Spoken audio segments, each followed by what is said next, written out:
Petite présentation de mon installation solaire. Ici, cette zone comprend deux strings répartis sur 14 panneaux chacun. Donc on a 28 panneaux sur toiture, exposés sud-sud-ouest. Et là, nous avons un tracker qui, lui, contient que 12 panneaux. Il est sur le MPPT2 que nous allons voir sur l'onduleur. Donc, orientation différente et production totalement différente. Vous verrez les résultats derrière. Mon installation matérielle, elle est composée bien entendu d'un plan de câblage, d'un tableau de répartition, d'un boîtier, un coffret d'essai qui vient de toiture, un coffret AC pour le costal que nous allons voir, un coffret AC sur l'onduleur d'Ayet, un inverseur de source qui me permet de contrer les pannes de courant, dans les pannes d'onduleur qu'il pourrait y avoir. Un onduleur costal que je viens de mettre en arrêt parce que j'en ai plus l'utilité. C'est un triphasé de 9 kg qui avait sa batterie BYD qui également a un peu fait de cycle. Il a tourné 3 ans. Et l'onduleur d'Ayet qui depuis remplace toute l'installation. C'est un 12 kg qui est en service avec son rack de batterie qui sont des batteries Power en module de 5 kg, donc ça nous fait 20 kg sur l'ensemble de la production, enfin de stockage.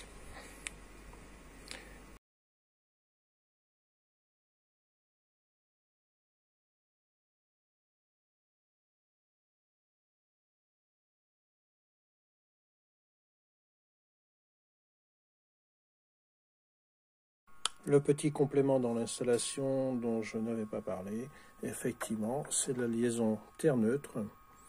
Et la liaison terre-neutre se fait par un petit relais qui est piloté par l'onduleur et il est positionné à proximité. Bien entendu, il y en a qui le placent à l'intérieur du carter, mais moi j'ai préféré le sortir, c'est à mon avis plus sérieux. Voilà. Onduleur d'Ayet, 12 kg. En service sur 2 MPPT, comme je vous ai parlé, un sur la toiture en 28 panneaux en toiture fixe et un en 12 panneaux sur tracker. Donc les menus de l'onduleur, nous avons ici le paramétrage des globales pour entrer dans tous les paramètres. On en sort par les touches de clavier. Ici, nous avons les données globales de l'ensemble de la production, que ce soit sur le PV1, le PV2, l'inverteur, le load et la batterie. C'est un global. D'ailleurs, si on était dedans, nous aurions vu que dans le PV1, qui représente les 28 panneaux, je débite 2 ampères seulement. 1000 watts, donc 1 kg. Et sur le PV2, je débite 5 kg 4, avec 12 panneaux seulement. Et là, il y a 28 panneaux. La différence entre du panneau fixe en toiture et du panneau sur tracker bien orienté. On va retrouver les mêmes éléments et les mêmes choses ici. Ça veut dire que sur le PV1, nous avons du 420 volts pour 450 volts sur le PV2. On est dans les plages de fonctionnement. C'est tout à fait correct. Ça correspond aux données que le DIE peut recevoir. Nous avons nos 1000 watts de production sur la toiture et nos 5 kg 4 qui sont sur le tracker. On retrouve de suite la courbe de production qui est partie vers 9h le matin, très doucement. Et aussitôt le soleil s'est mis à briller, le tracker a bondi, il n'y a aucun problème. Et la couverture est venue l'épauler. Ça va monter un petit peu en production. Et là, aujourd'hui, donc, l'onduleur est capable de recevoir 15 kg sur un 12. Vous voyez, c'est un 12 kg. Il est capable de recevoir en production solaire 15 kg et là je suis à 6,5. Donc on est loin du ratio, on n'est pas plein pot. Bien entendu, sur le réseau, nous n'avons pas de consommation.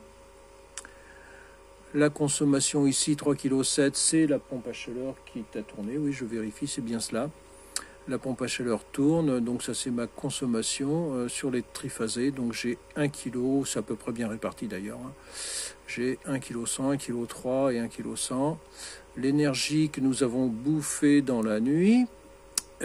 Ici j'avais petit chauffe-eau, plus pompe à chaleur, un coup pompe à chaleur, un coup pompe à chaleur, un coup pompe à chaleur. Oui, il fait froid actuellement là.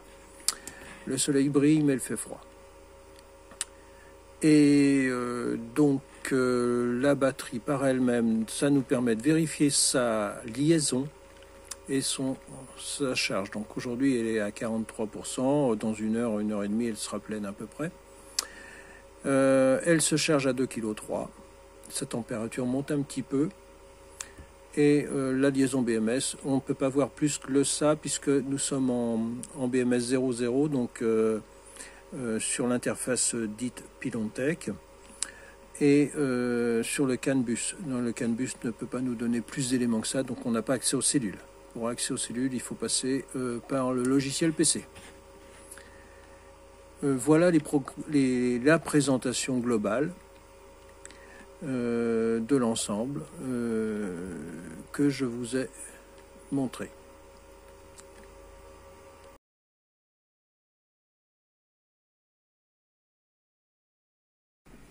Les éléments sont bien entendu câblés en parallèle avec les câbles qui sont livrés d'origine, tous de la même longueur, c'est bien entendu. Ils sont chaînés par le RS485 sur les BMS.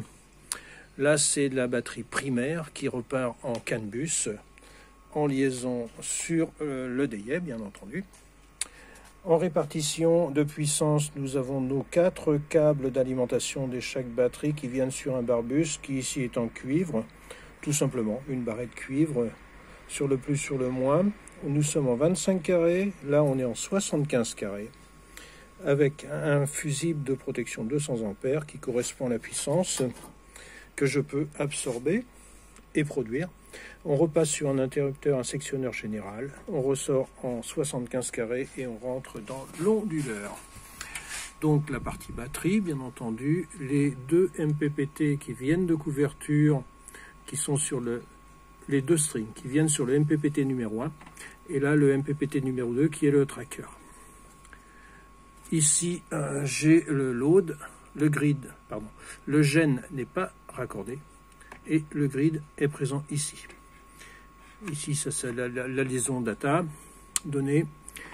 Et là, je me retrouve avec les arrivées des CT pour contrôler le courant qui viennent du tableau. Voilà, nous nous retrouvons, il est 13h13.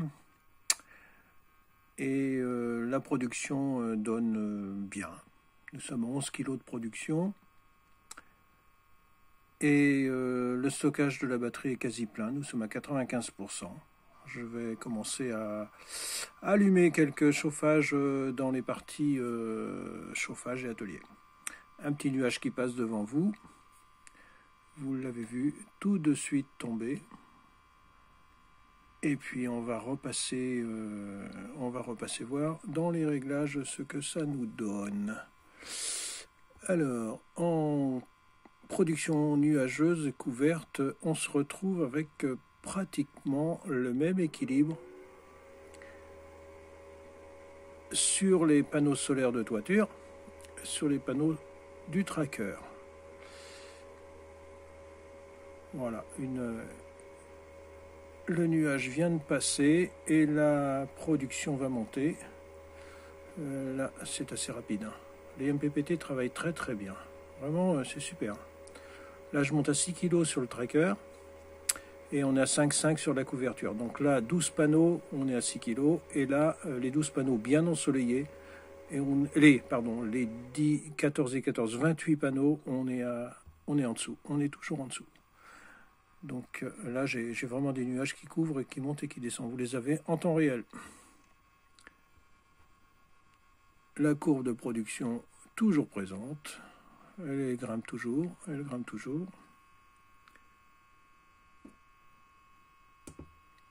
Voilà. C'est la production temps réel avec les zones ensoleillées ou pas. Et l'ensoleillement sur la toiture est correct. Sur le tracker, eh bien évidemment, il ne peut être que correct.